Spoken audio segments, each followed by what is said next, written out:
नंदुरबार येथील angel English स्कूलच्या चिमुकल्या विद्यार्थ्यांनी पटेलवाडी परिसरात विठ्ठल मंदिरात जाऊन दर्शन घेत दिंडी काढली।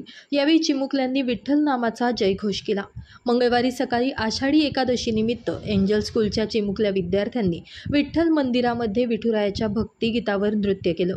कार्यक्रमासाठी शाळेच्या मुख्याध्यापिका प्रीती बडगुजर यांचं मार्गदर्शन लाभलं। एंजल स्कूलच्या सिटी पार्क व कल्याणी रेसिडेन्सी येथे सुद्धा दिंडीचा कार्यक्रम घेण्यात आला। विठ्ठल नामाचा गजर करत चिमुकल्यांनी भरपूर प्रमाणात पाऊस येऊ दे, बळीराजा सुखी हो असे साकडे घातले। कार्यक्रम यशस्वी करण्यासाठी शिक्षकेतर कर्मचाऱ्यांनी परिश्रम घेतले।